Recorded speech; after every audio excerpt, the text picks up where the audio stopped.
Bueno,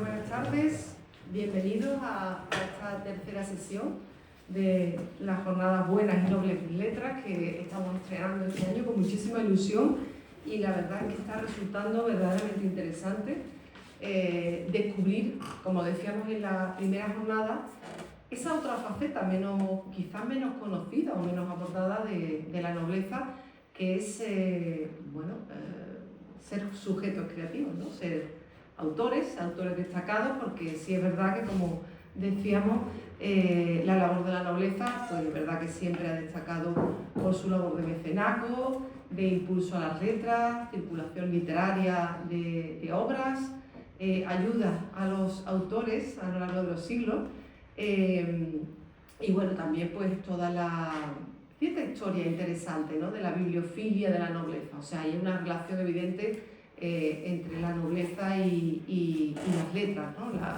esa parte intelectual. Pero queríamos centrarlo en esa galería que a lo largo de la historia de la literatura es muy destacada en distintos siglos, sobre el protagonismo que de alguna forma tienen muchísimos autores. Este año hemos querido centrarlo en la figura de Garcilaso de la Vega para coincidir con la conmemoración del 5º centenario de las bodas del emperador con Isabel de Portugal, por la relación especial de Garcilaso con el emperador y con toda esa época y lo que significó Garcilaso en esa época. Y la verdad que está resultando verdaderamente interesante.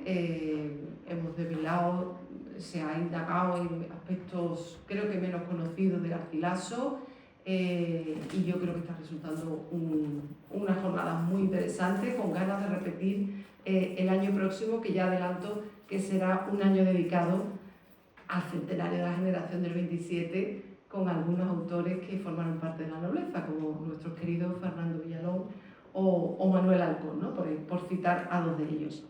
Hoy tenemos a Juan Montero. Tengo que decir, en primer lugar, que en el programa, si han visto el programa, estaba anunciado el profesor José Solís, pero bueno, por un problema familiar de salud no puede estar hoy con nosotros, y el profesor Juan Montero, que es otro gran especialista en la época y el personaje del que vamos a tratar hoy, pues se ofreció muy generosamente. Yo se lo agradezco de verdad, porque ha tenido que hacerlo en poco tiempo, para participar hoy y que el programa no quedará incompleto. Les presento muy brevemente a Juan Montero, aunque muchos de ustedes lo conocerán.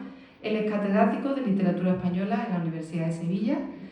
Entre sus temas de investigación destacan la poesía del siglo de oro, la novela pastoril, las polémicas literarias, la crítica textual y el libro antiguo.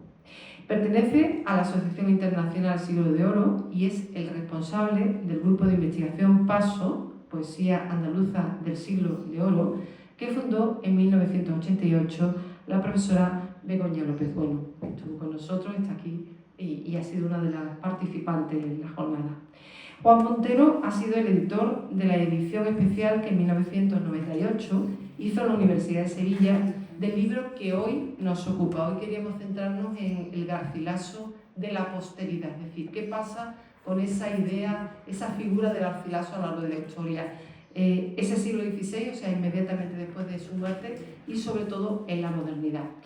Bueno, pues Juan Montero se ha dedicado al momento que queremos tratar hoy, con un título como fue Obras de Garcilaso de la Vega con anotaciones de Fernando de Herrera. Ese va a ser el protagonista de hoy, Fernando de Herrera, en esta primera parte de la jornada. Él es también autor de otras obras como Fernando de Herrera y el humanismo sevillano en tiempos de Felipe II, o La controversia sobre las anotaciones herrerianas, porque es verdad que fue un libro que provocó cierta polémica en su época, muy interesante, muy jugosa. Sin olvidar su aportación a los estudios reunidos sobre Fernando de Herrera con motivo del cuarto centenario de versos, 1619. Además, es autor de la recopilación y estudio de la poesía selecta de Jorge de Montemayor en la edición de Castal de 2012, una antología poética de los siglos XVI y XVII y el libro Controversias y poesía de Garcilaso a Góngora. A Juan Montero le va el tema de esos duelos también muy de la época, ¿no? Esas polémicas que había tan interesantes. Hoy también nos develará algunos asuntos especialmente curiosos sobre una polémica literaria sucedida en la Sevilla del siglo XVI, precisamente con Fernando Herrera, a raíz de sus anotaciones a Garcilaso. Una especie de poetomaquia entre Sevilla y Burgos, que tuvo como protagonista al poeta sevillano y el curioso personaje, Prete Jacopín. El título de la conferencia de Juan Montero es Fernando de Herrera y las anotaciones de Garcilaso, una batalla poética. Cuando quiera, Juan. Pues muchas gracias, Eduardo, ante todo por la invitación y ahora por esta generosa presentación. Y nada, quiero tener un recuerdo para mi colega y amigo Pepe Solís en este momento. Señor fiscal de la Real Maestranza, señores académicos de Buenas Letras, queridos amigos, bueno, he mantenido el título que había ofrecido Pepe Solís. Voy a hablar de esta batalla poética en torno a Garcilaso a partir de la publicación de las anotaciones de Fernando de Herrera en 1580. Tenemos ahí a los dos personajes, Garcilaso, la vera efigie, ¿no? La verdadera efigie de Garcilaso, tal como se conserva en la estatua de San Pedro de Toledo, en el monumento fúnebre, y la imagen de Fernando de Herrera, archiconocida, que transmitió Pacheco en su libro de retratos.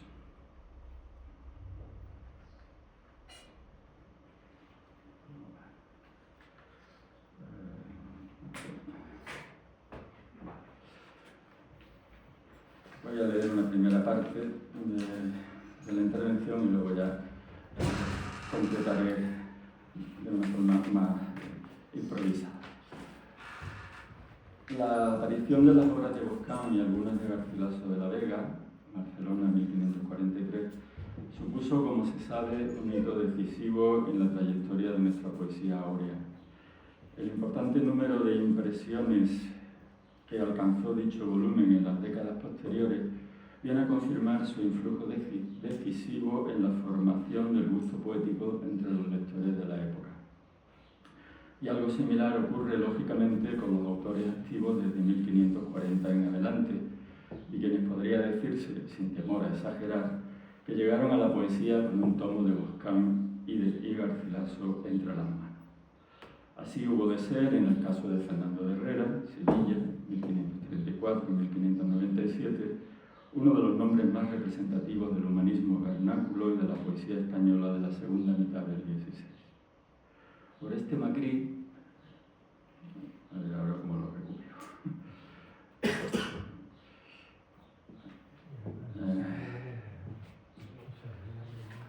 ¿Cómo se vuelve para atrás? Porque las flechitas no... A ver, ya está. Vale, perdón. Por este Macri decía, gran estudioso del poeta y prosista hispalense, ha señalado el seguimiento del toledano como rasgo destacado en lo que conocemos de su obra primeriza. Esto es, la compuesta antes de 1570.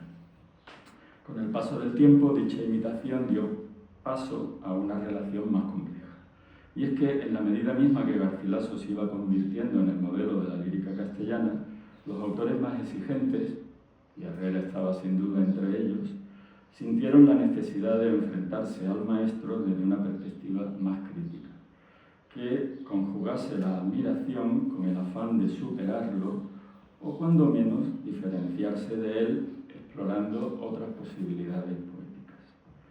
En el caso de Herrera ocurre además que dicho enfrentamiento se produce en un doble plano, el teórico-crítico, propio del erudito, y el estrictamente creativo. Hacia 1570, la poesía española está alcanzando, como ha señalado Francisco Rico, su edad de la crítica. Consumada la asimilación y divulgación del italianismo, se impone ahora una exigencia de rigor poético, por usar la afortunada fórmula de José Manuel Becua, que ahorme la creación según las reglas del arte.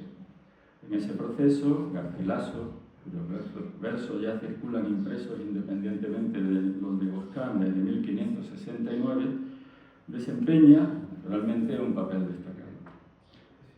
En la década de los 70, señala Bienvenido Morros, estudioso de Garcilaso, las poesías de Garcilaso no solo proporcionaban solaz a lectores poco eruditos, sino que también habían ocupado las aulas universitarias y competían con las de los clásicos e italianos. Fin de la cita. La canonización de Garcilaso como clásico en lengua vernácula se consumó gracias a sendas ediciones comentadas, la del maestro salmantino Francisco Sánchez de las Brozas, brocense, Salamanca 1574, revisada en diversas impresiones posteriores, y la de Fernando Guerrera, Sevilla 1580. Bueno,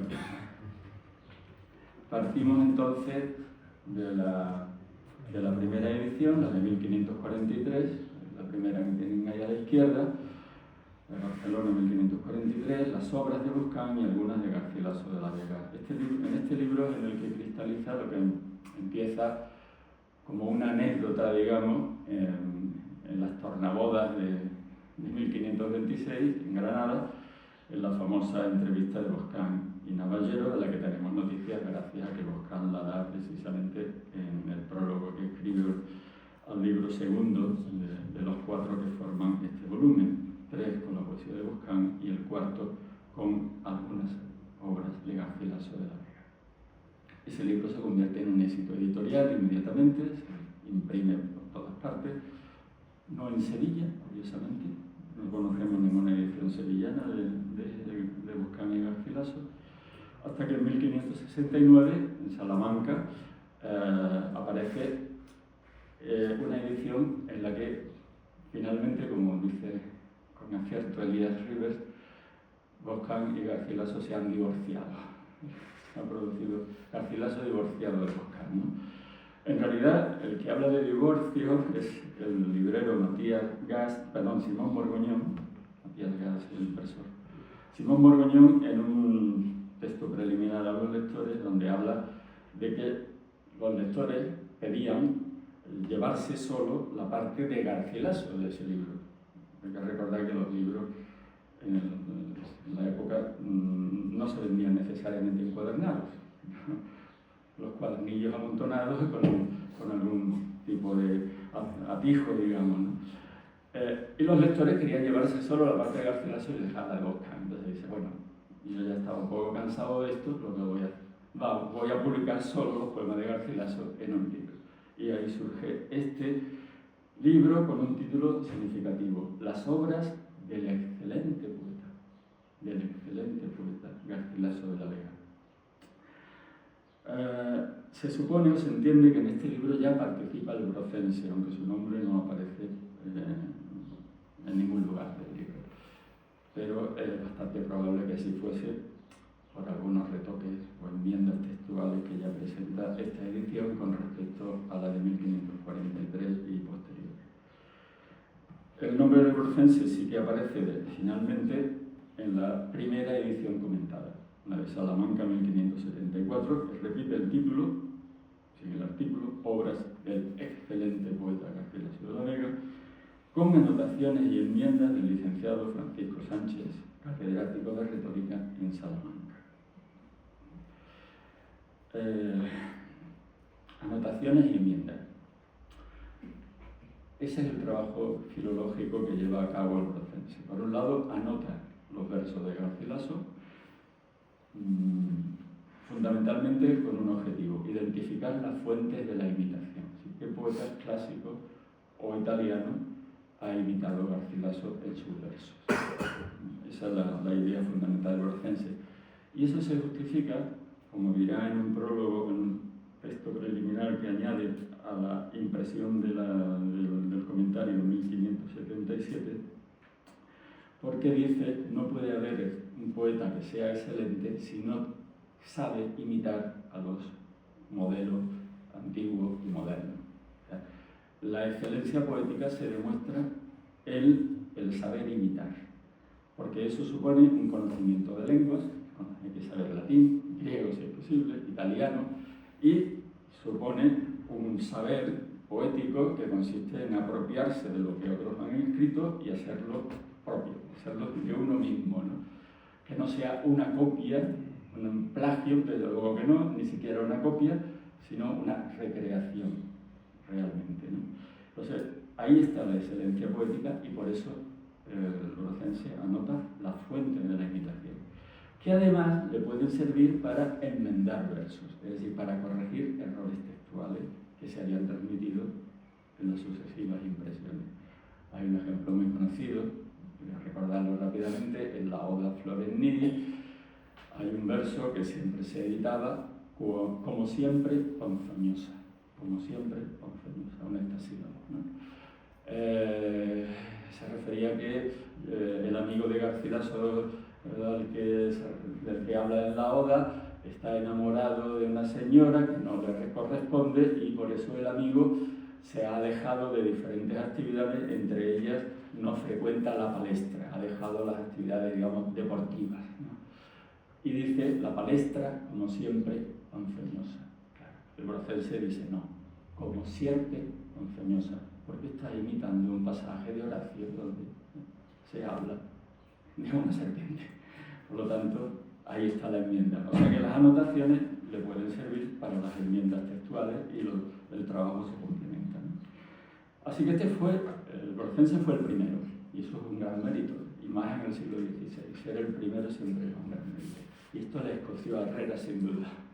Tanto que en sus anotaciones de 1580 deja caer así que Juan de Mallara, que había muerto en 1571, dice, fue uno de los que más me animó a seguir adelante con este trabajo. Así que él ya en 1571 ya llevaba tiempo trabajando en anotar a Herrera, como reclamando ahí veladamente la prioridad que evidentemente correspondía al Brocense.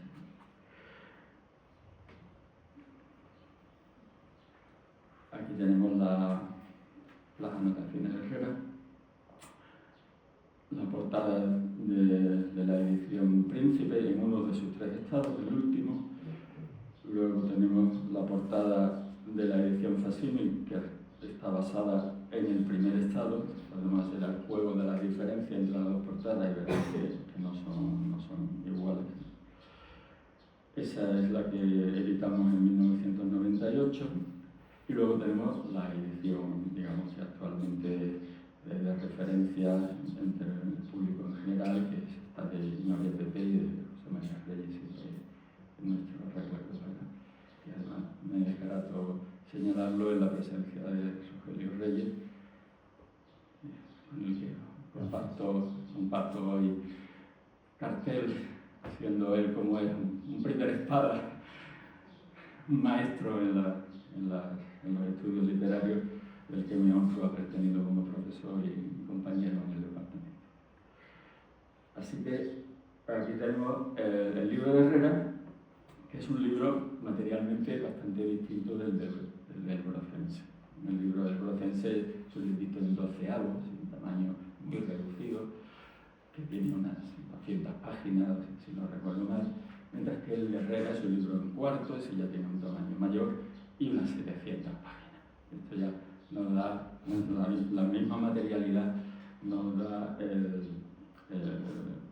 digamos, el indicio de la diferencia de planteamiento entre uno y otro comentario. Bien, ahora volveremos sobre este libro, naturalmente. El comentario de Herrera resulta ser muy distinto del realizado por su predecesor. Mientras el Brocense, convencido de que la excelencia poética radicaba en la imitación, entendida de la manera renacentista, procuró sobre todo mostrar las fuentes clásicas italianas de Garcilaso, Herrera se propuso redactar más bien un curso de erudición poética a expensas del toledano. En consecuencia, un comentario más técnico y conciso, el del Brocense, el otro más difuso y acumulativo. De hecho, el lector puede encontrar en las anotaciones de Herrera lo siguiente. 1. Un texto de Garcilaso presuntamente depurado de errores y enmendado. Realmente, en la parte textual, Herrera no puede competir con el Borracense. Él es mejor, digamos, como editor de Garcilaso del texto, mejor el trabajo del Borracense. Esta porque Herrera procuró precisamente diferenciarse, y al diferenciarse, pues no acertó, ¿no?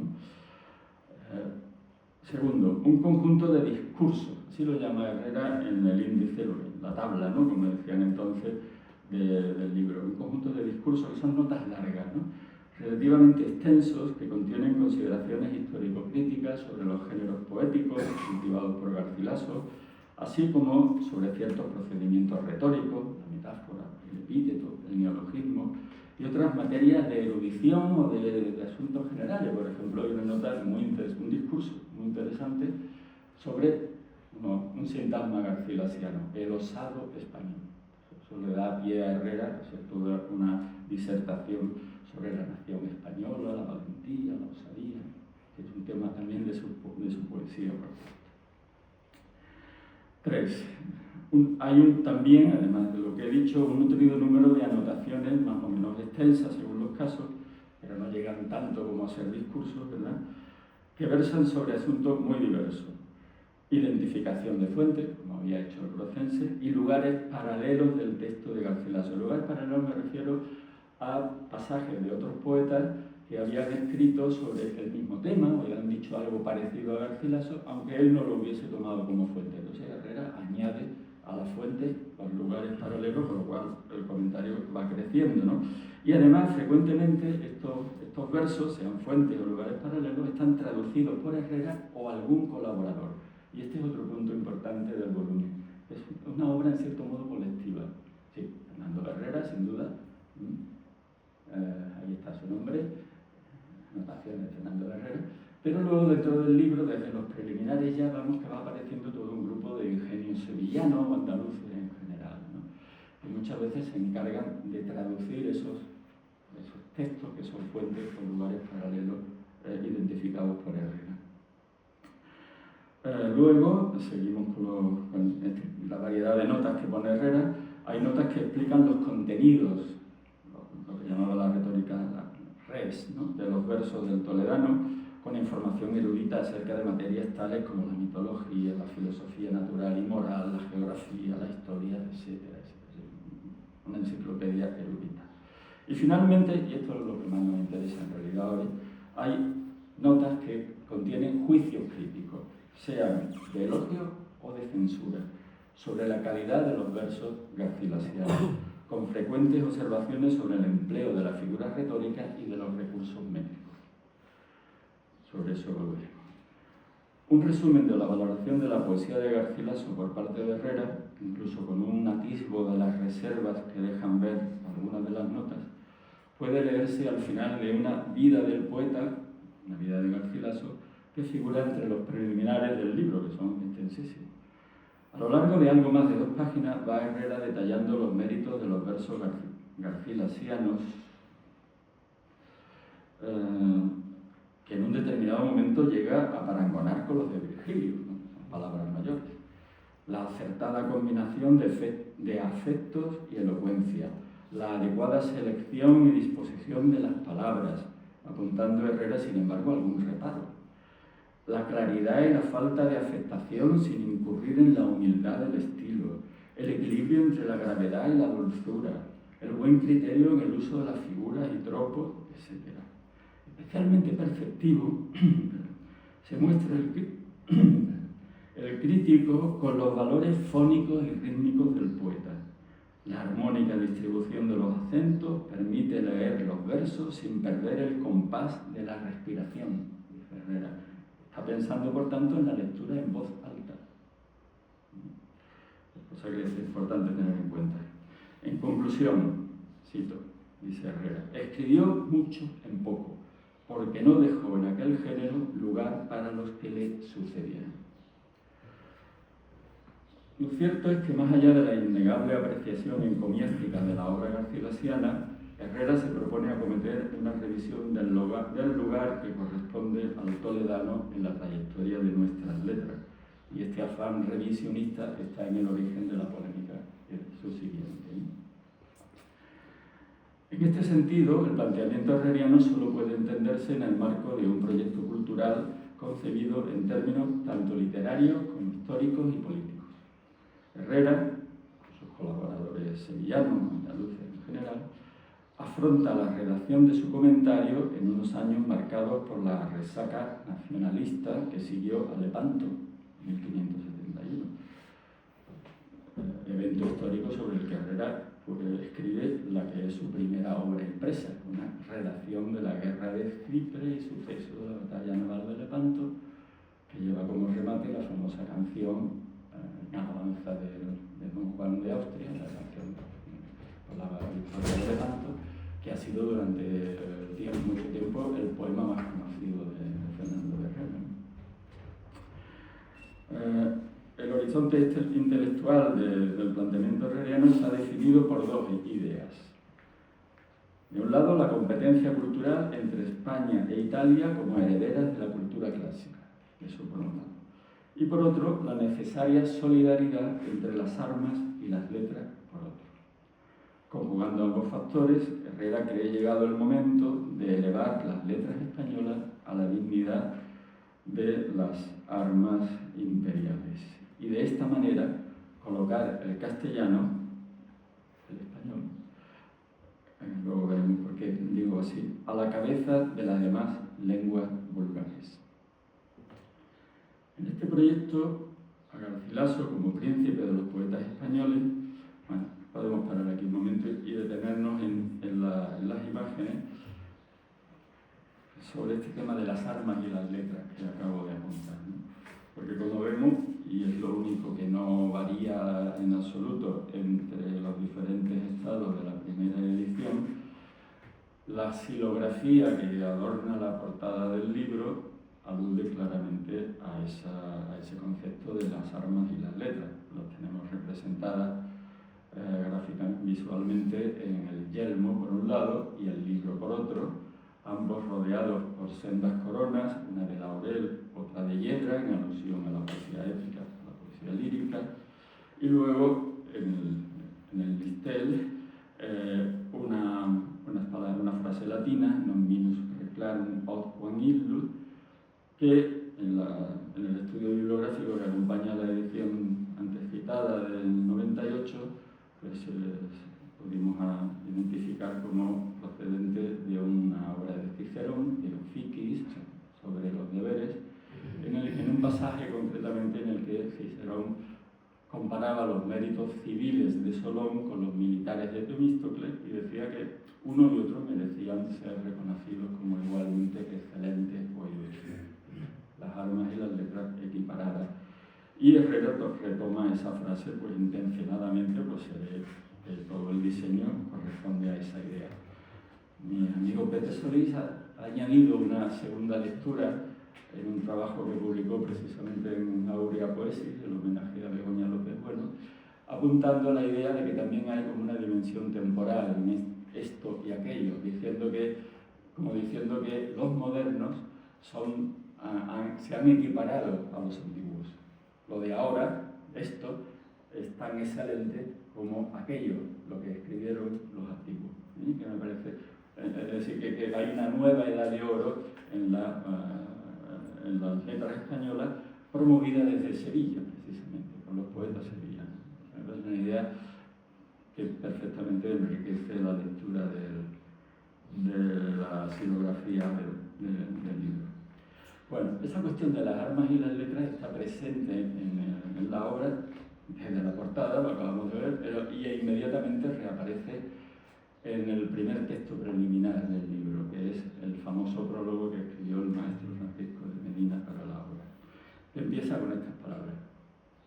Siempre fue natural pretensión de las gentes victoriosas procurar extender no menos el uso de sus lenguas que los términos de sus imperios, de donde antiguamente sucedía que cada cual nación tanto más adornaba su lenguaje, cuanto con más valerosos hechos acrecentaba la reputación de sus armas. La lengua, compañera del imperio, como decía Nebrija en el prólogo dedicatoria de la gramática castellana a Isabel la Católica. Y al final, o sea, he puesto ahí el principio y el final del prólogo. Al final vuelve sobre lo mismo.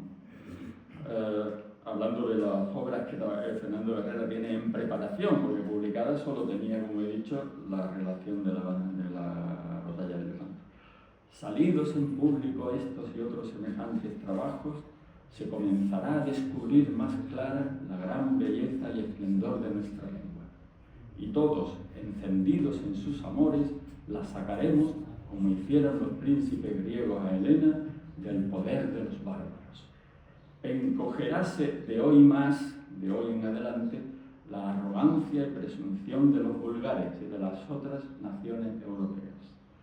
Engañados con falsa persuasión de su aviso, osaban recuestar atrevidamente esta matrona honestísima, que es la lengua española. La lengua española es una matrona honestísima, que los escritores de las otras lenguas vulgares osaban recuestar, así como cortejar, o como, sí, pero tiene un sentido despectivo este recuestar, ¿no? En el contexto de Medina. Y esperando rendilla a los primeros encuentros, como si fuera alguna vil ramera y desvergonzada. Merece un análisis profundo. Incitaránse luego los buenos ingenios a esta competencia de gloria y veremos extenderse la majestad del lenguaje español, adornada de nueva y admirable pompa, hasta las últimas provincias donde victoriosamente penetraron las banderas de nuestro ejército. La fanfarria final es impresionante. Entonces, el tema de las armas y las letras, como digo, se convierte en central en el discurso de la obra herreriana. Luego intentaremos recoger esta idea. ¿Pero qué dice Medina sobre Garcilaso, en concreto, en su prólogo? Pues, después de hacer un repaso por las causas que motivan el atraso cultural de España, específicamente en lo literario, con respecto a Italia, ahí hay un complejo de inferioridad, digamos, ¿no?, que es el que motiva esta especie de reacción o ultrarreacción, como decíamos, sobreactuación, diríamos hoy, ¿no? Nacionalista. Pues en el origen está, como digo, esa idea del complejo cultural con España que se arrastraban algunos a lo largo del XVI, ¿no? Y después de repasar las causas de ese atraso cultural, diríamos, que había impedido que las letras españolas floreciesen en todo su esplendor, hasta ahora, dice Medina, con todo no bastaron tantos y tan grandes impedimentos para que algunos de los nuestros no hablasen y escribiesen con admirable elocuencia, entre los cuales se debe contar primero el ilustre caballero Garcilaso de la Vega, príncipe de los poetas castellanos. Ese es el título que merece Garcilaso. Es el primero, el príncipe de los poetas castellanos, que había en su obra ilustrado las posibilidades creativas de la lengua española, o como ahí dice, sí, un excelente ingenio de España, porque ellos insisten una y otra vez en lo español más que en lo castellano. Y, claro, lo que pasa es que a renglón seguido añade algo que resulta chocante, por lo menos, ¿no? A nadie de los que con más encendido ardor han acometido esta empresa, ¿no?, de darle lustre a la lengua española, me parece, haré agravio si después de Garcilaso pusiere a Fernando de Herrera en el segundo lugar. Pues si su modestia no lo rehusara, no sé si debíamos darle el primero. Esto ya, claro, hay un terreno pantanoso, ¿no? Porque ya digo, Fernando de Herrera en 1580 solo había publicado la relación de la guerra de siempre, y bueno, es verdad que había compuesto poemas que circulaban, los manuscritos, no mucho, porque Herrera tampoco era muy amigo de difundir su obra así, pero claro, decir que Herrera es el primero por encima de Garcilaso, pues era una afirmación que se prestaba a la polémica, evidentemente. Y más todavía cuando, enumerando los méritos de Herrera, menciona la intención con la que ha escrito las anotaciones. contiene. Entre otras cosas, dice lo siguiente, lo digo, me ciño al texto resaltado por ir aprendiendo. Ha hecho este libro de anotaciones a Garcilaso porque podamos imitarlo con seguridad. Porque podamos imitarlo con seguridad, o sea, para que podamos imitarlo con seguridad, nos advirtió de los descuidos en que incurrió. Los descuidos de Garcilaso. Moderando esta censura en manera que, sin dejar ofendida la honra del poeta, nosotros quedásemos desengañados y mejor instruidos. Así que, los descuidos de Garcilaso. Otro, más leña al fuego, digamos, ¿no? Retomo un momento la lectura. En este proyecto, a Garcilaso, como príncipe de los poetas españoles, le corresponde el papel de piedra de toque. Sus versos han de permitir a Herrera mostrar la elocuencia de la que es capaz la lengua española y al tiempo apuntar las vías para llegar más lejos que el propio modelo, de ahí la necesidad de señalar sus descuidos. Tales vías no son otras que la erudición y el arte. La erudición y el arte. El arte que, según afirma Medina en un pasaje del prólogo, es guía más cierta que la naturaleza. Las anotaciones perfilan así el ideal de un poeta nutrido con la enciclopedia del saber y perito en el ars, destinado a hacer de la creación poética un esfuerzo permanente por conquistar nuevos ámbitos estéticos y expresivos para la lengua castellana, española. Los condicionamientos histórico-literarios y personales del propio Herrera le llevaron a creer que dicho ideal podía plasmarse en el ámbito de un petrarquismo reinterpretado como clasicismo en lengua vulgar y vigorizado con aportaciones diversas, neoplatonismo, heroísmo amoroso y de las armas, estoicismo, etc. Presupuestos bajo los que elaboró su personal cancionero amoroso, algunas obras, 1582, que ha editado magistralmente Begoña López Bueno, y fíjense el título, algunas obras, recuerden 1543, obras de Boscán y algunas de Garcilaso de la Vega.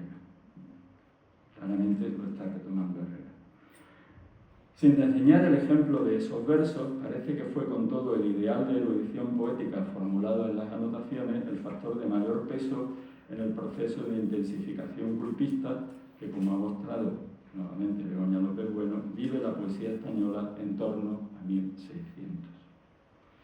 Aquí se me acaba el texto escrito y ya seguimos con lo que tenemos en pantalla. La cuestión de los descuidos de Garcilaso ha sido objeto de estudio por parte de un querido amigo, también fallecido, Ángel Esteves Molinero. Los descuidos de Garcilaso en la perspectiva crítica de Herrera. Es un capítulo de este libro sobre las anotaciones de Fernando Herrera que publicamos en el 97, fue el mismo año del centenario de la muerte de Herrera. Pues Esteves Molinero cuantifica 67 apuntes críticos en el conjunto de las 842 notas de Herrera a Garcilaso. De 842 hay 67 apuntes críticos según el recuento de Esteves Molinero, que me parece muy fiable, completamente fiable. Y además especifica que más de 2/3 de esos descuidos, de esos presuntos descuidos, cito, constituyen presuntas transgresiones al decoro, que es un principio básico en la poética del momento, ¿no? Principio retórico poético básico.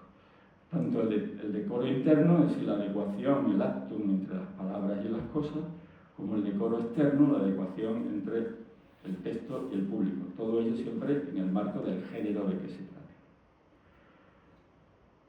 ¿Y cuál es, digamos, el fundamento teórico que subyace en estas notas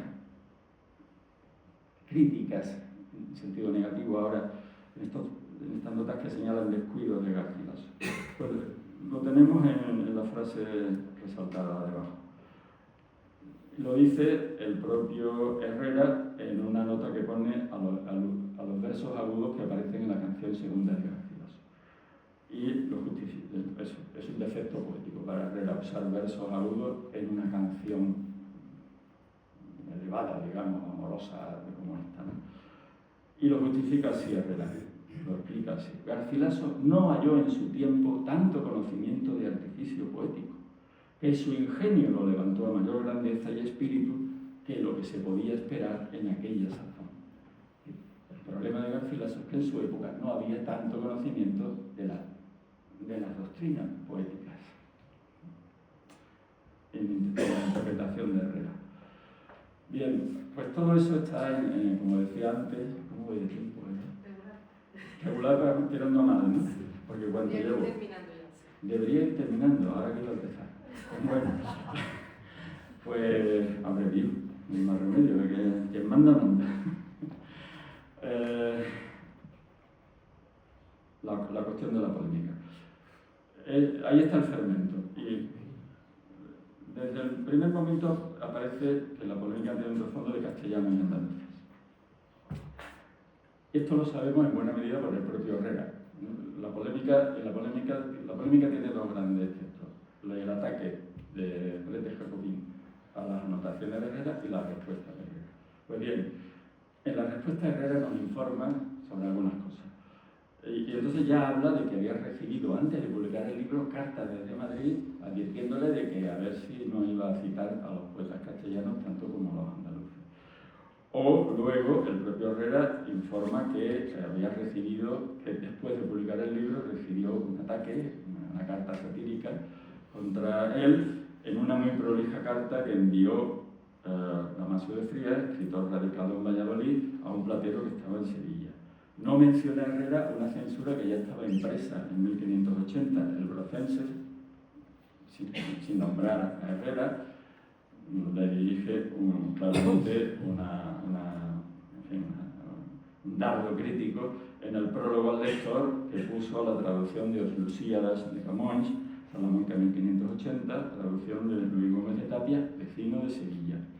Y en 1585 publicó Juan de la Cueva en Sevilla, Juan de la Cueva, ahora ya no fuera, sino en la misma Sevilla, publicó una epístola poética en la que hay una serie de pasajes que son claramente también ataques a ciertas notas de Herrera a Garcilaso.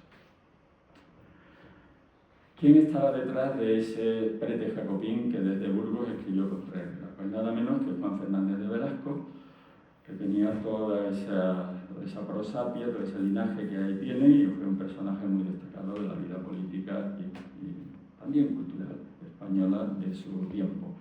A su figura dedicamos en 2013 un libro en el que participamos 4 investigadores, porque para cubrir su polifacética personalidad y actividad, pues había que reunir especialistas de diferentes campos. El libro fue de todos los ingenios los mejores y tuvimos el honor de recibir el Premio Cultura y Nobleza en su segunda edición en 2013 por parte de la Real Maestranza, ¿no?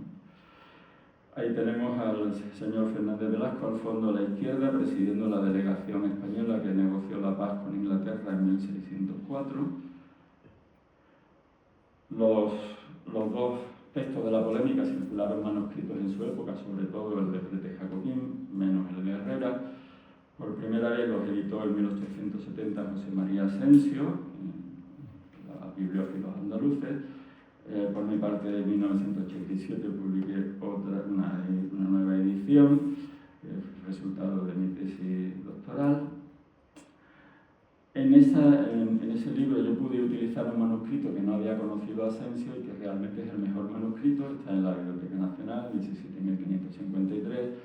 Es el manuscrito que perteneció a un bibliófilo comisionista, que es un bodeguero anglo-jerezano, Frederick William Cossens. De él pasó al arabista sevillano Gallangos y, entre los papeles y libros de Gallangos, a la Nacional. La copia sale del taller de Francisco Pacheco. El encabezamiento del texto jacobino al muy magnífico señor Fernando de Herrera es un encabezamiento irónico, un magnífico, un tratamiento que se guarda para altas dignidades eclesiásticas, personajes de la alta burocracia, segundones de la nobleza, tengo entendido también, y ninguno de los cuales correspondía a Herrera. O sea que el tratamiento es irónico, como también es irónico el a su respuesta al muy reverendo padre Prete Jacobín, secretario de las musas, como diciendo, es un ignorante total, ¿no? Pero irónicamente lo llama secretario de las musas. Dice la nota que figura al final de cada uno de los textos que se copiaron de los originales o que había recibido Herrera o que había escrito él de su propia letra, en el caso de las respuestas, de su propia puño y letra. Y luego en las cartelas que preceden, las dos cartelas, cada uno de los escritos lleva una cartela, en ellas identifica a Pacheco a los autores de la polémica, que en principio los textos no tenían nombre de autor, era Prete Jacobín, un seudónimo, en el caso de Herrera, un supuesto amigo, el que respondía. Bueno, pues la cartela de las observaciones del contrincante, observaciones del condestable de Castilla, dice Don Pedro Fernández de Velasco contra Fernando de Herrera. Es curioso que diga Don Pedro, era Don Juan, y además debajo de Pedro había escrito Juan, no sé por qué lo corrigieron. Se puede leer Juan debajo de Pedro. Quizás en la imagen no tanto, pero teniendo delante el manuscrito se ve perfectamente. Y en el caso de Herrera dice respuesta de Fernando de Herrera, o sea, que eso del amigo que responde, no, Fernando de Herrera. Así que Pacheco identifica tanto al autor del ataque como el autor de la réplica, y lo vuelve a hacer en el libro de los retratos. Y el propio Herrera, en su texto, identifica al autor. Él sabía a quién estaba contestando. Y lo dice en un determinado momento con estas palabras, que había recibido 3 copias del ataque. Una que trajo en vuestro nombre un maestrescuela de Berlanga, y otra que se envió de Barcelona a esta ciudad cuando pasó a Nápoles el duque de Osuna, y la última que se trasladó en Roma. Bueno, pues todos esos datos cuadran con Juan Fernández de Velasco. Berlanga de Duero era un señorío de los Velasco, el conde de Haro pasó a Italia acompañando a su suegro, el duque de Osuna, cuando este se hizo cargo del virreinato de Nápoles, en verano del 82, y además la respuesta herreriana contiene reiteradas alusiones satíricas de Delicat, decía Cortés, al título de conde de Haro. La estrategia de Prete Jacobín. La estrategia de Prete Jacobín es denunciar el descomedimiento y sacrilegio de Herrera. Le parece que se ha descomedido, que ha faltado al respeto a Garcilaso y que ha cometido un sacrilegio, porque Garcilaso se ha convertido ya como en un autor canonizado, ¿no? Es la honra de nuestra nación. Y además echa en cara a Herrera el haber metido multitud de copleros andaluces, dice en su libro, ¿no? No deja coplero andaluz que no meta en su libro. Pero además, usando la estrategia de dividir y vencerás, intenta separar a unos de otros, de esos andaluces, ¿no? Y así separa, digamos, de esa muchedumbre de copleros, separará a Pacheco, a Francisco de Medina, a Cetina, y lo vuelve a hacer al final de su texto, nombrando otra vez a Francisco Pacheco, que no es el pintor, es su tío, el canónigo, ¿no? Diego Girón, Francisco de Medina, intentando, como digo, la estrategia del dividir y vencerás. ¿La de Herrera cuál es? ¿Qué estrategia sigue Herrera? La de Herrera, defender el derecho a la crítica, como una especie de principio de libre examen, dice Antonio Vilanova. Defender el derecho a la crítica. Sí, Garcilaso, hasta ahora hay un principio historicista, digamos, en Herrera. La poesía, la lengua y la poesía viven en estado de continua renovación. De Garcilaso hasta ahora es el mejor, pero no siempre lo va a ser, no siempre va a ser el mejor. Fue el mejor en su momento. Ahora estamos en otro momento histórico y tenemos derecho a valorar y juzgar sus versos según nuestro criterio actual. Y no hacerlo sería una religión supersticiosa, porque todos los autores, tanto los clásicos, sacando a Virgilio ¿no? poniendo como excepción a Virgilio, todos hombres fueron como nosotros. Y por lo tanto pudieron equivocarse y de hecho se equivocaron. ¿Y por qué se equivoca Garcilaso? Pues vuelve al argumento que ya hemos dicho antes. Más le sirvió el ingenio y naturaleza que el arte. Entonces, esa es la estrategia de Herrera, que además se complementa con la defensa de los sevillanos y del andaluz, y ya estoy terminando. Y ahí tienen algunos pasajes donde se manifiesta esa defensa de los sevillanos y del andaluz. Los poetas sevillanos son tales que podrían honrarse con sus escritos vuestra Castilla la Vieja, con Ruy Velázquez de Lara y todos los de Gureba la Llana. los andaluces hablan una lengua nacional. ¿Pensáis que es tan estrecha la Andalucía como el condado de Burgos? Los andaluces tienen todo el derecho a establecer normas y criterios sobre la lengua española, porque es la lengua común de todos. No la lengua cortesana, como pretendía el prete, sino la lengua común de todos. Claro, de todos los buenos escritores, no vayamos a creer que Herrera está hablando así. Y con mucho, digamos, punto honor, se enfrenta, digamos, a su contrincante cuando le dice vos, sí, defendiendo ciertas palabras que utiliza Herrera. Si no os contenta el uso de aquellos vocablos, que sois castellanísimo de Burgos, a nosotros que somos andaluces no parecen merecedores de olvido. Aquí está el tema de la lengua cortesana. No, lengua cortesana no. Esto es un traslado de la polémica italiana sobre las cuestiones de la lengua. No lengua italiana, no lengua cortesana, como defendían algunos en Italia, ¿no? Roma frente al Toscano, ¿no? La lengua cortesana es la más mezclada, la más impura. La lengua común, la lengua nacional, es la que hay que cultivar. Y esa es la idea de Herrera. Y un minuto para terminar. Todo este afán, digamos, por presentar a los sevillanos y a los andaluces como vanguardia de las letras españolas, ¿tiene algo que ver con 1526? Pues sí tiene que ver, porque efectivamente lo que ocurre en 1526 es que Sevilla, que ya era el emporio comercial de la monarquía, recibe la sanción simbólica, ¿no? El reconocimiento del emperador como, en cierto modo, capital de la monarquía, en la competencia con Toledo. Y lo que está haciendo Herrera es sacar la conclusión de todo eso. Sacar la conclusión de los sevillanos tenemos el derecho a estar a la cabeza de esta renovación de las letras. Y termino con unos versos del propio Herrera, el famoso soneto que escribió a Sevilla, donde resume la idea, ¿no? Sevilla, el soneto empieza: reina del grande océano dichosa. Y en su terceto final termina: no ciudad, eres orbe, en ti se admira junto todo lo que en las otras se derrama. Parte de España, mas mejor que el todo. Ese es el final.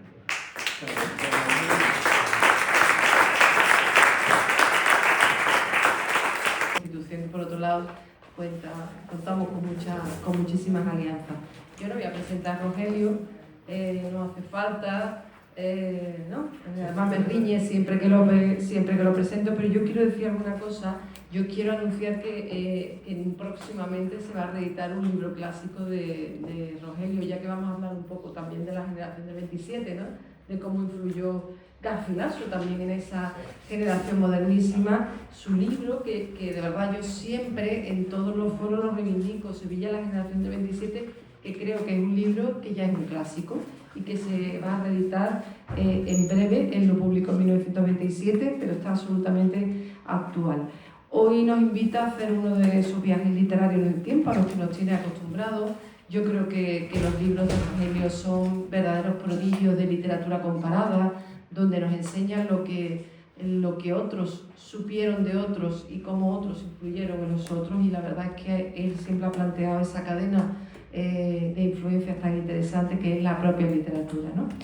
Él hoy nos hablará de la influencia que ha tenido Garcilaso en la modernidad, desde los autores de la generación del 27 hasta los garcilasistas de la posguerra, como decía Cernuda de Garcilaso. Garcilaso es uno de los muy raros escritores nuestros a quienes podemos llamar artista, libre de compromisos mundanos y sobremundanos. Nunca habló del imperio ni de Dios. Busca la hermosura con todo lo que esa búsqueda implica. Cuando quieran, un Garcilaso.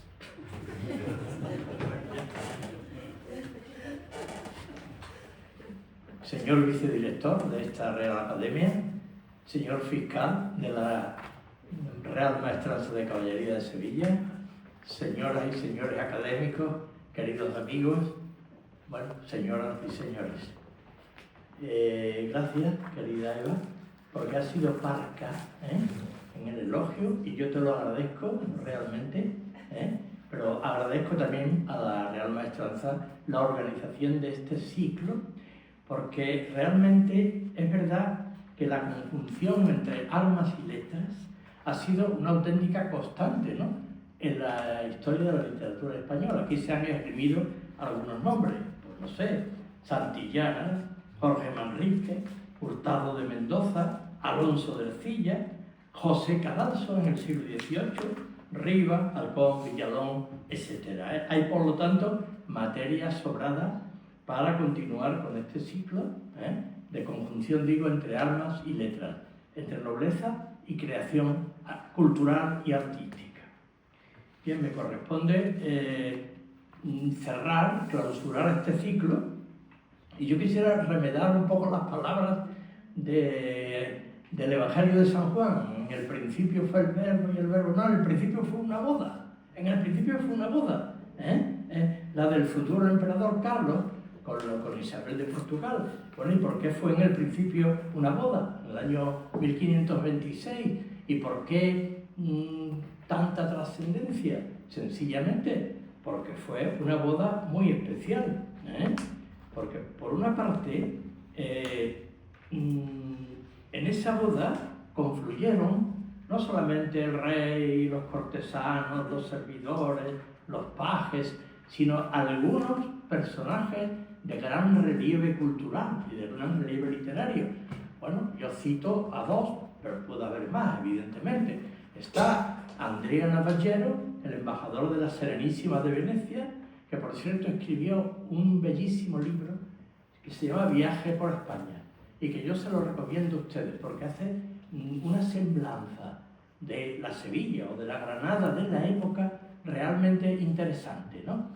Y el otro gran personaje también del mundo diplomático pues era nada menos que Baltasar de Castiglione, que también pudo estar aquí, que era nuncio del papado, de San Pedro. Bien, bueno, después de estar en Sevilla un tiempo, pues tuvieron, me parece que 2 meses o 3, ¿no? Exactamente, los nuevos esposos se van de luna de miel a Granada y allí tiene lugar la famosa conversación. Es decir, cuando Navallero le dice a Boscán que por qué no intentan escribir, digámoslo con las palabras de Santillana, al itálico modo. ¿Y qué era escribir al itálico modo? Fundamentalmente el endecasílabo. El verso endecasílabo que se caracterizaba fundamentalmente por su musicalidad interna.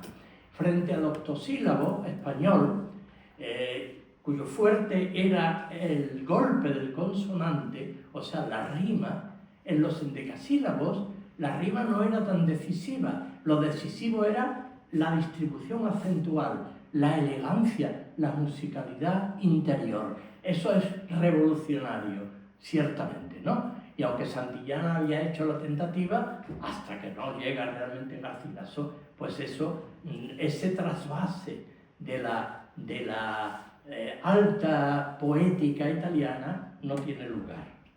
Boscán era un buen poeta, pero Garcilaso era un genio. Esa es la diferencia,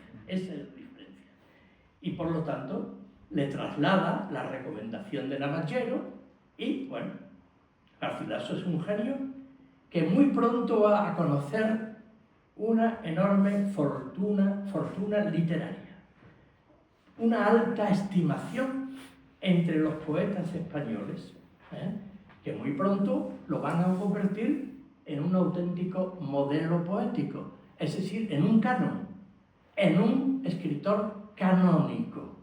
Esto es lo que explica pues, lo que ha indicado el profesor Juan Montero. Es decir, se considera a Garcilaso con el rango que tenían los clásicos.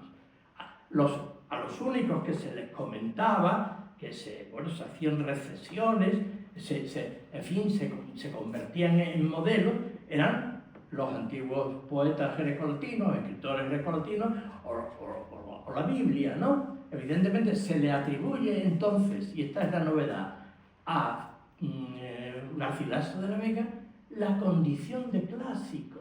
Se le valora y se le trata como un auténtico canon, como un auténtico modelo. Y esto es lo que explica la denominación de príncipe. Es decir, la palabra príncipe de los poetas españoles.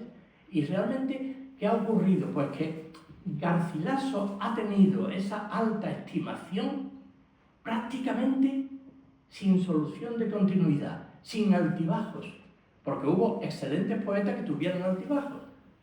Góngora en su tiempo fue muy celebrado, pero ya en el 18 y después en el romanticismo, pues muy poco valorado. Incluso en algunos casos, bueno, digamos, no digo despreciado, pero realmente arrinconado, ¿no?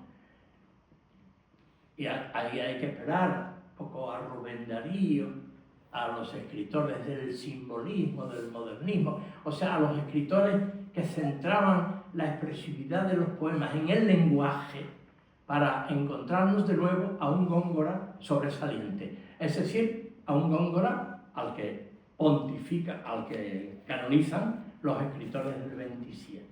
El gongorismo, la traducción de Dámaso Alonso, de Las Soledades de Góngora, etcétera, etcétera. Bueno, pues esto explica, como he dicho, que Fernando de Herrera haga esta exégesis, este comentario. Y lo hace sobre un poeta todavía bastante cercano en el tiempo. No que está en la lejanía de los clásicos, sino prácticamente cercano en el tiempo. Garcilaso muere en 1536 y las anotaciones son de 1580. O sea, solo 44 años de diferencia. ¿Y qué es lo que hace Herrera? Bueno, comentar casi a un contemporáneo, convertirlo en un clásico, porque, repito, esos comentarios se afían a los grandes autores grecolatinos o a la Biblia. O sea, la figura y la poesía de Garcilaso siguen teniendo, sin altibajos digo, en el curso de los siglos, un auténtico valor canónico, un valor modélico. Y llegamos al siglo XX. Evidentemente, en los siglos anteriores, unas veces ese garcilasismo ha tenido más intensidad que otros, pero quiero decir que nadie ha discutido, ¿no? Entre los poetas españoles la valía, la categoría y el valor de Garcilaso.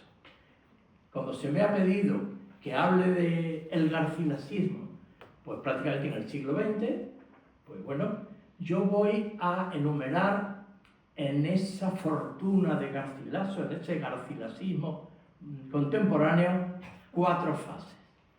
Primero, el garcilasismo de los poetas del modernismo y del simbolismo. Quiero poner como ejemplo máximo un texto de Juan Ramón Jiménez que pertenece al diario de un poeta recién casado que se llama Garcilaso en Nueva York, que después comentaremos.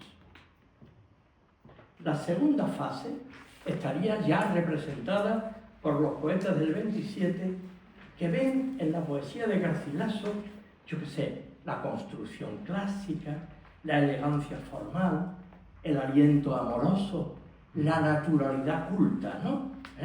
Bueno, pues una naturalidad culta, un sentimiento que tiene la virtud de emocionarnos.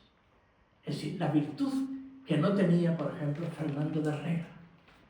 Fernando de Herrera era un poeta filólogus, un poeta doctus, que conocía perfectamente la técnica. Pero yo he intentado, muchas veces leyendo a Herrera, digamos, a ver si era capaz, ¿no?, de sentir esa vibración, esa emoción que se siente ante un poema de Garcilaso. Y no he podido sentirla nunca. Impecables poemas, ¿no?, el lenguaje, la ordenación, etc. Pero poetas doctos, poetas filólogos. En cambio, Garcilaso de la Vega, ya para los poetas del 27 y los anteriores, era sobre todo un poeta, digamos, con una vibración humana y por lo tanto muy cercano, muy próximo. Ven además estos poetas del 27 a Garcilaso como un modelo de equilibrio, de musicalidad interior y de perfección formal. Admiran, desde luego, las formas populares, el neopopularismo de la gente, de los del 27, efectivamente los romances sobre todo, ¿no? Los grandes romances de Lorca o las canciones de Marinero en Tierra de Alberti. Pero cuando pasa la fiebre gongorina, que pasa relativamente pronto, porque cuando vienen a Sevilla, el pretexto es efectivamente la conmemoración del 3er centenario de la muerte de Góngora. Pero ya empiezan a decir, bueno, ya está bien de Góngora, ¿verdad? Y empiezan ya de alguna forma. En la medida en que, bueno, elogian a Góngora, pero lo van arrinconando, realmente Garcilaso sube, Garcilaso se eleva como una referencia angular. Bueno, hay varios autores del 27, voy a enumerar brevemente. Rafael Alberti, en Marinero en Tierra, si Garcilaso volviera, yo sería su escudero. ¡Qué buen caballero era! Pero también tiene, mucho menos conocida, una alegoría, una elegía, quiero decir, muy surrealista, que se llama Elegía a Garcilaso, que está en un libro titulado Sermones y Moradas. Otro escritor del 27 que es muy garcilasista es Pedro Salinas. Pedro Salinas escribió un libro titulado La voz a ti de vida. Recordando esto de la voz a ti de vida, siempre me viene a la mente aquella acción, en fin, de Juan Ramón Jiménez, ¿no?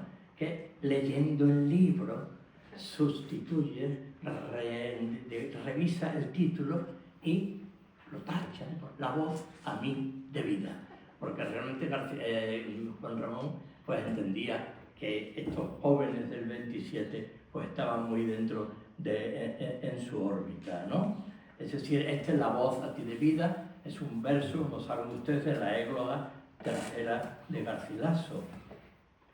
Y aún no se me figura que me toca aqueste oficio solamente en vida, mas con la lengua muerta y fría en la boca, pienso mover la voz a ti de vida. Fíjense ustedes, es decir, seguiré celebrando tu hermosura más allá de la muerte. Cuando tenga la lengua muerta y fría, seguiré proclamando tu hermosura. Es un evidente precedente del polvo será más polvo enamorado de don Francisco de Quevedo. Salinas había escrito este libro, no estaba, digamos, la referencia, la mujer a la que le dedica no es su esposa, sino la antigua alumna norteamericana con la que tuvo relaciones, aunque nunca llegó, digamos, a tomar la decisión, ¿no?, de romper su matrimonio, ¿no? Pero bueno, pensando realmente lo que hace ahí Salinas es identificar su amor con el amor de Garcilaso. Es decir, la analogía con la naturaleza del amor de Garcilaso, dirigido, digo, a esta mujer norteamericana. Otro poeta del 27 muy garcilasista o garcilasiano fue Luis Cernuda. Por supuesto, él escribió un libro titulado, me parece que era Oda, Égloga, Elegía, no me acuerdo exactamente ahora mismo. Pero lo importante es que en el libro Omnos, que es toda una evocación de la infancia en aquella Sevilla de su tiempo, el personaje, el protagonista, se llama Albanio. Es exactamente como el pastor de Garcilaso. Tengo aquí, hay bastantes poemas de Omnos, prosa lírica, en que comienzan así como este, más o menos. Pisaba Albanio ya el umbral de la adolescencia e iba a dejar la casa donde había nacido y hasta entonces vivido por otra en las afueras de la ciudad. Cuando Cernuda, bueno, el padre de Cernuda era coronel del el regimiento de ingenieros de la Borgoña. Hay un momento en que la familia se traslada a vivir allí, más o menos con la adolescencia, 14, 15 años.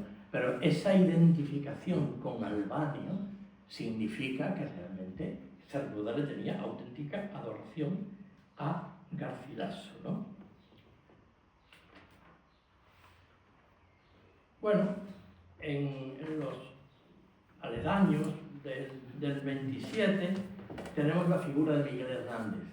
Miguel Hernández escribe un poema titulado Égloga, un poema que parte de unos versos de Garcilaso que dicen: o convertido en agua aquí llorando, podréis allá despacio consolarme, etc. Esa es la segunda fase. La tercera fase de ese garcilasismo de los tiempos modernos se desarrolla pasada la Guerra Civil. Pasada la Guerra Civil, el momento en que los intelectuales, sobre todo los intelectuales falangistas, digamos, adictos a la España de Franco, van viendo en Garcilaso no solo esas excelencias poéticas que yo he mencionado del 27, sino también una cierta significación política de orden imperial. Es como si volver a Garcilaso fuera, en cierta manera, alentar esa idea imperial de la España de Franco, de la España recién terminada la Guerra Civil. Son, bueno, tan garcilasianos que publican una revista que se llama Garcilaso, que se funda en el 1943 y que dura hasta 1946, 3 años. ¿Quiénes eran estos poetas? Voy a citar algunos nombres que le van a sonar a ustedes como propios de ese momento, de esa literatura falangista o afín, digamos, al régimen, ¿no? García Nieto, José María Alfaro, Jesús Juan Garcés, Pedro de Lorenzo, Luis Rosales, Pérez Clotet, José Luis Cano, Dionisio Riduejo, incluso escribe Carlos Edmundo de Orí, que está en otra órbita, o Camilo José Cela, ¿no? Es decir, pero bueno, en esa revista también tienen cabida textos de Alexandre, de Panero, de Vivanco, pero oigan ustedes este texto que yo he seleccionado de hasta qué punto ese garcilasismo tiene para estos escritores casi una significación cuasi militar. Dice: en el 4º centenario de su muerte, escribe en la revista, escribe un redactor, ha comenzado de nuevo la hegemonía de Garcilaso. Murió militarmente como ha comenzado nuestra presencia creadora. Como ha comenzado nuestra presencia creadora. Y Toledo, su cuna, está ligada también a esta segunda reconquista, a este segundo renacimiento hispánico, a esta segunda primavera del endecasílabo. Es decir, hay una identificación entre la brillantez de Garcilaso en el Renacimiento español y el desideratum de una nueva España que está representada por estos poetas. Fíjense, hay un poeta, que hoy desconocido, que se llama Martín Abril, que introduce estos tercetos en la revista. Bosques de garcilasos soñadores vigilan con afán el nuevo día, presos en el airón de 2 colores, y hay un temblor de gracia y poesía sobre el martirio precursor de amores, que España es otra vez luz y alegría. Que España es otra vez luz y alegría. La nueva España propiciada por los vencedores que levanta la bandera de Garcilaso. Y la 4ª y última fase es la admiración que siente por Garcilaso poetas de nuestro tiempo, poetas contemporáneos nuestros, algunos pues colegas y amigos, ¿no?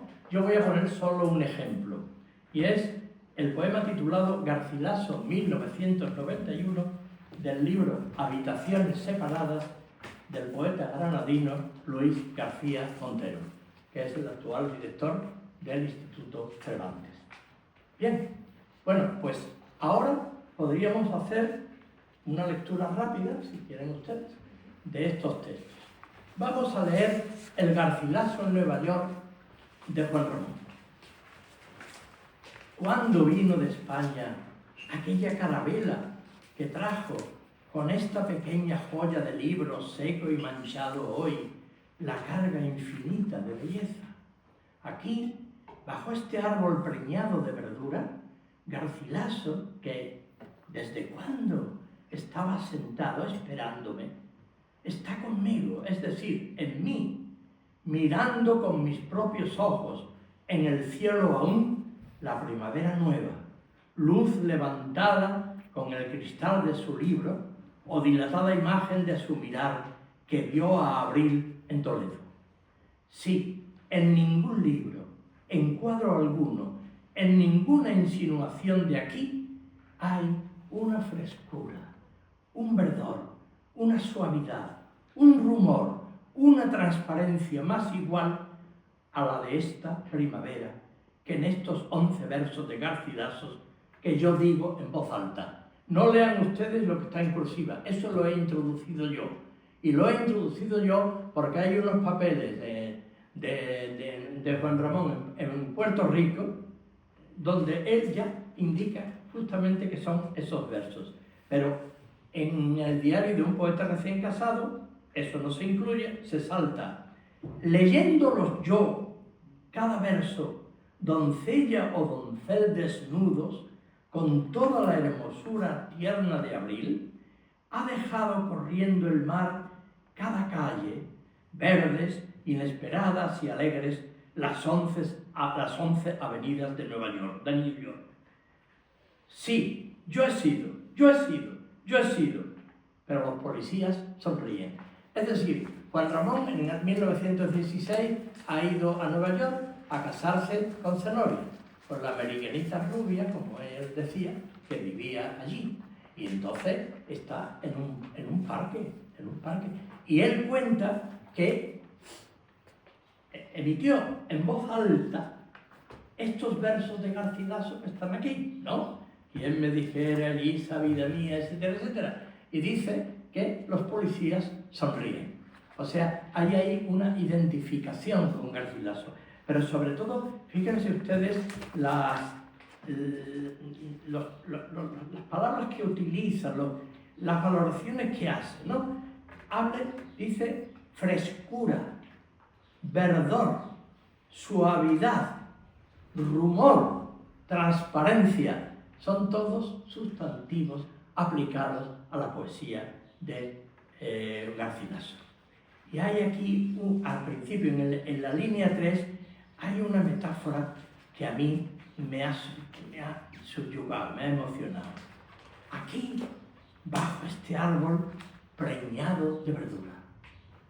A mí se me han puesto los pelos de punta cuando lo preñado de verdura.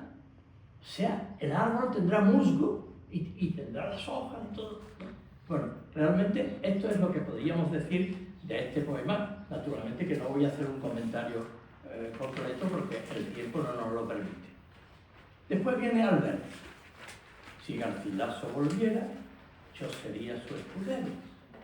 Qué buen caballero era. Bueno, Alberti utiliza el verso octosílabo, o sea, el gusto neopopularista, para proclamar su admiración por Garcilaso. Y recurre a un símil de otros tiempos. Frente al caballero, yo soy el escudero, o sea, yo soy inferior. Se entiende en el rango social, pero también en el rango poético. El poeta sufre, Alberti, una cierta metamorfosis. Su condición de marinero pasa a convertirse en guerrero. Y se destaca, dice, en la mano mi sombrero, y se destoca en la mano mi sombrero ante la excelencia poética del escritor toledano. Estos versos son realmente tiernos, realmente ágiles, vivos, con una carga sentimental. Si Garcilaso volviera, yo sería su escudero. ¡Qué buen caballero era! Mi traje de marinero se trocaría en guerrera ante el brillar de su acero. ¡Qué buen caballero era! Oh, qué dulce oírle guerrero al borde de su estribera. En la mano mi sombrero. ¡Qué buen caballero era! Bueno, la siguiente no vamos a leerla completa porque no sé cómo andamos de tiempo, pero es la elegía a Garcilaso. Una elegía a Garcilaso. Voy a leer solamente algunos primeros pasajes. Hubierais visto llorar a las yedras cuando el agua más triste se pasó toda una noche velando a un yelmo ya sin alma, a un yelmo moribundo sobre una rosa nacida en el vaho que duerme los espejos de los castillos, a esa hora en que los nardos más secos se acuerdan de su vida al ver que las violetas difuntas abandonan sus cajas y los laúdes se ahogan por arrollarse a sí mismos. Es verdad que los fosos inventaron el sueño, etcétera, etcétera, ¿no? Ahora dice al final, en el sur siempre es cortada, casi en flor, el ave fría. En flor cortada, ¿no? Bueno, sufre este es un texto bastante surrealista y, como sabemos muy bien, la poesía surrealista, bueno, no nos llega solo, digamos, por lo conceptual, sino nos llega también por la sonoridad, por la musicalidad, por las asociaciones de ideas, por las connotaciones, y efectivamente pertenece a Sermones y Moradas y es otro homenaje a Garcilaso. El tercer texto que está aquí es muy largo. Es de Miguel Hernández.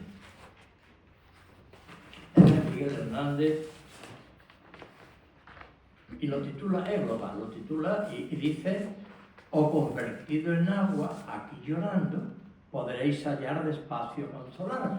O sea, hay una voluntad expresa de dedicarle esta elegía, Égloga a Garcilaso, ¿no? Bueno, un claro caballero del rocío, un pastor, un guerrero del relente, eterno es bajo el Tajo, bajo el río de bronce, decidido y transparente. Como un trozo de puro escalofrío, resplandece su cuello, fluye y yace, y un cernido sudor sobre su frente le hace corona y tornasol le hace, etcétera, ¿no? ¿Qué es en esencia? Bueno, en esencia, Hernández se identifica, lo pueden ustedes leer en casa más tranquilamente, se identifica con el dolorido sentir de Garcilaso. Lo llama claro caballero, es un paradigma, la palabra claro, vean ustedes el modelo, el paradigma de los claros varones. Los claros varones son los varones que están arriba, los varones lúcidos, los varones que valen, ¿no? Y persigue, dice, a Garcilaso como un loco. Quiere ahogarse como Garcilaso. Es decir, hay aquí, por parte de Miguel Hernández, una expresa identificación con el poeta toledano. Vaya, perdón.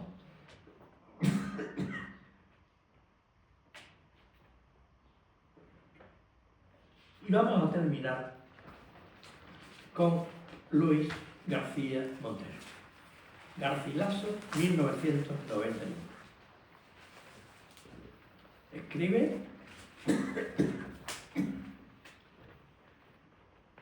Escribe un libro que se llama Habitaciones separadas. Mi alma os ha cortado a su medida, dice ahora el poema, con palabras que fueron escritas en un tiempo de amores cortesanos. Y en esta habitación del siglo XX, muy a finales ya, preparando la clase de mañana, regresan las palabras sin rumor de caballos, sin vestidos de corte, sin palacios, junto a Bagdad herido por el fuego, mi alma te ha cortado a su medida. Todo cesa de pronto y te imagino en la ciudad, tu coche, tus vaqueros, la ley de tus edades, y tengo miedo de quererte en falso, porque no sé vivir sino en la apuesta, abrasado por llamas que arden sin quemarnos y que son realidad, aunque los ojos miren la distancia en los televisores. A través de los siglos, saltando por encima de todas las catástrofes, por encima de títulos y fechas, las palabras retornan al mundo de los seres vivos, preguntan por su casa. Ya sé que no es eterna la poesía, pero sabe cambiar junto a nosotros, aparecer vestida con vaqueros, apoyarse en el hombre que se inventa un amor y que sufre de amor cuando está solo. Es un excelente poema, es un poema amoroso, pero de nuestro tiempo, en el que el poeta de hoy, que viste pantalones vaqueros, y bueno, está preparando, es un profesor, es el propio Luis García Montero, obviamente, que está preparando la clase de mañana, del día siguiente. En suma, en este poema y en otros, yo solo he traído uno a título de ejemplo, Garcilaso sigue vivo, sigue vivo. Y eso es lo importante, El príncipe de los poetas españoles sigue con su principado intacto. Gracias.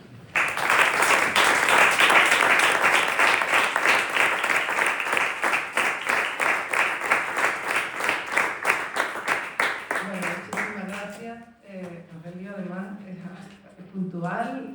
Gracias de verdad por esa lección y por ese repaso como tú dices, a lo mismísimo que está la figura de Garcilaso de la Vega. Absolutamente, yo creo que también muy moderno. La verdad es que creo que ha pasado muy bien el tiempo por Garcilaso. Hoy ha sido un día especial donde hemos visto efectivamente la modernidad de Garcilaso.